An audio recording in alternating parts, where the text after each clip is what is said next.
ओम शांति। आज 4 जून 2026 के प्यारे बाप दादा के अनमोल मधुर महावाक्य हैं। आज की मुरली के सार में खिवैया बाबा ने स्मृति दिलाई कि तुम अभी आस्तिक बन गए हो। तुम्हारी बाप के साथ प्रीत बुद्धि है, बाकी सबकी बाप के साथ विपरीत बुद्धि है।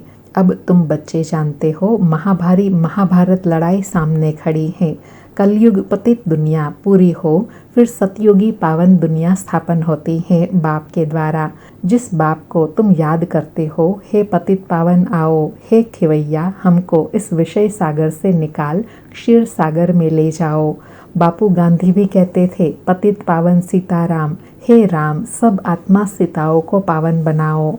तो बाबा कहे, तुम सब आत्मा हो सीताएं भक्तिया, भगवान एक राम निराकार है। वह जब आए तब आकर पतितों को पावन बनाए। यह कोई पानी में स्नान करने की बात नहीं है। यहाँ बाबा ज्ञान स्नान कराते हैं जिससे पावन बनते हैं। फिर भारत की महिमा बताते कहा कि भारत की बहुत भारी महिमा है, क्योंकि भारत सब धर्मों का तीर्थ स्थान है। शिव जयंती भी भारत में मनाई जाती है। भारत में ही देवी देवताओं की महिमा गाई जाती है। सर्वगुण संपन्न, 16 कला संपूर्ण, संपूर्ण निर्विकारी, जिनके यादगार मंदिर भी भारत में है। बाबा कहे, मुख्य है सर्वशास्त्रमय शिरोमणि गीता, श्रीमद् भगवत माना भगवान की गाई हुई, जिसका वर्णन और महिमा भारत में है। और सुख घनेरे पाने के लिए कहा कि गाते हैं, तुम मात पिता हम बालक तेरे, तुमरे कृपाते सुख घनेरे। बच्चे कहते हैं, बाबा तुम्हारे इस राजयोग के सीखने से सुख घनेरे मिलते हैं। तो बाबा कहे, तुम बच्चे यहाँ आते ही हो बेहद के बाप से स्वर्ग का 21 जन्मों का वर्षा लेने के लिए। बाबा कहे, अब मैं तुमको राजयोग सिखलाई, मनुष्य से देवता, पतित से पावन बनाता हूँ। फिर विशेष नशा और स्मृति दिलाते कहा कि तुम बच्चे बाबा के मददगार बन, अभी आदि सनातन देवी देवता धर्म की स्थापना कर रहे हो। फिर तुम स्वर्ग के मालिक बनने के लायक बन जाएंगे, फिर विनाश शुरू हो जाएगा। यह है शिव बाबा का ज्ञान यज्ञ।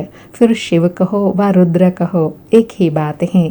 और साथ में बाबा कहे, यज्ञ भी तब रचा जाता है जब उपद्रव होते हैं। अभी देखो कितने उपद्रव होते रहते हैं। अभी बाप आकर विश्व में सुख शांति स्थापन करने के लिए यह ज्ञान यज्ञ रचते हैं। फिर माताओं बहनों की महिमा करते कहा कि भारत माता शिव शक्ति सेना गाई हुई है।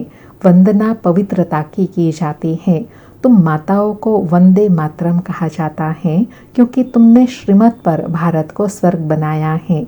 अब बाप कहते हैं, मौत तो सबके सिर पर खड़ा है, इसलिए अब यह एक जन्म पवित्र बनो और बाप को याद करो, तो तुम तमो प्रधान से सतो प्रधान बन जाएंगे। फिर बहुत विशेष स्मृति दिलाई कि अभी तुम बच्चे जानते हो, मीठे मीठे शिव बाबा से हम 21 जन्म के लिए सुख का वर्षा लेने आए हैं। विश्व के मालिक हम बनते हैं योग बल से, कोई हथियार आदि की बात नहीं। तो इसलिए बाप कहते हैं, बाप से योग लगाई, विक्रम विनाश कर विष्णुपुरी के मालिक बनो। अब अमर लोक में जाने के लिए अमरनाथ बाबा आकर अमर कथा सुना रहे हैं। फिर वहाँ सतयुग में कभी अकाले मृत्यु नहीं होता, दुख का नाम निशान नहीं। तुम बच्चे आए ही हो श्रीमत पर बेहद के बाप से श्रेष्ठ ते श्रेष्ठ देवता बनने, श्रेष्ठ तकदीर बनाने। और साथ में कहा कि अभी ही मैं आकर सबका उद्धार करता हूँ। ब्राह्मण बनने बगैर बाप से वर्षा पा नहीं सकते।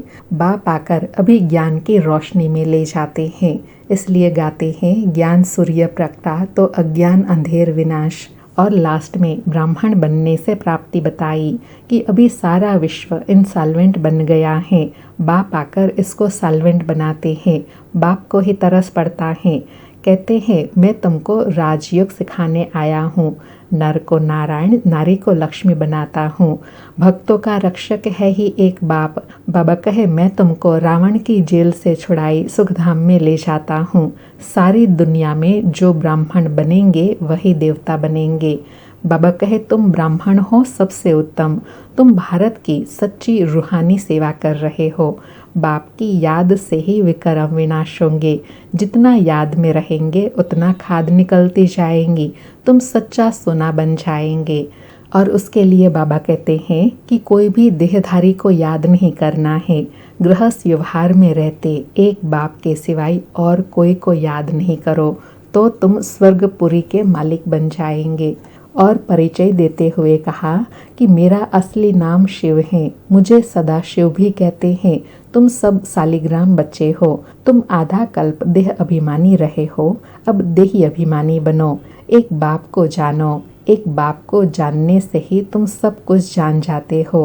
तुम अभी मास्टर ज्ञान सागर बन जाते हो। सुनते हैं प्यारे बाप दादा के अनमोल मधुर महावाक्य।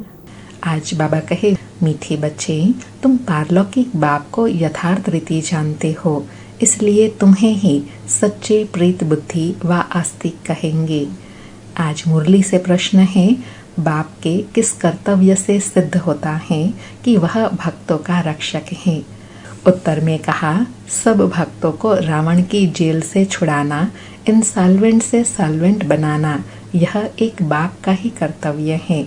जो पुराने भगत हैं उन्हें ब्राह्मण बनाकर देवता बना देना, यही उनकी रक्षा है। भक्तों का रक्षक आया है अपने सभी भक्तों को मुक्ति जीवन मुक्ति देने। आज मुरली में गीत बजा, भोलेनाथ से निराला कोई और नहीं, बिगड़ी को बनाने वाला कोई और नहीं। सारी मुरली से धारणा के लिए सार है। पहला पॉइंट, श्रीमत पर चलकर श्रेष्ठ ते श्रेष्ठ देवता बनना है। सारे विश्व की सच्ची सच्ची रूहानी सेवा करनी है। आदि सनातन देवी देवता धर्म की स्थापना में बाप का पूरा मददगार बनना है।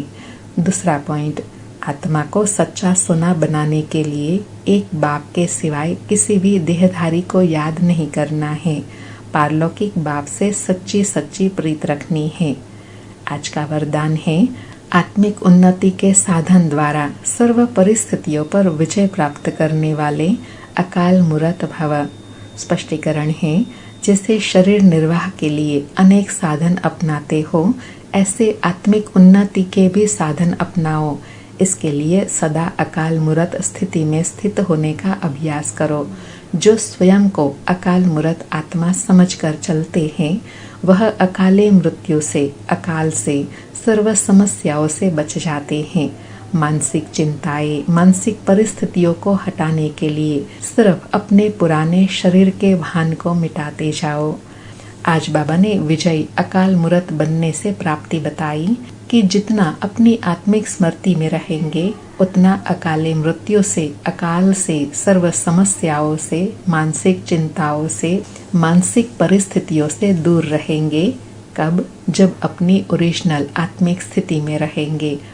आज का स्लोगन है, कोई भी बात जो बार बार फील करता है वह फाइनल में फेल हो जाता है। आज के अव्यक्त इशारे हैं, सदा हर्षित रहने के लिए अपने नेचर को सरल बनाओ, सहनशील बनाओ। आज हर्षित रहने के लिए कहा कि सदा हर्षित रहने वालों का यादगार विष्णु के रूप में दिखाया है। विष्णु क्षीर सागर में आराम से लेटा हुआ ज्ञान का सिमरण कर हर्षित हो रहा है। तो हर्षित रहने का साधन है ज्ञान का सिमरण।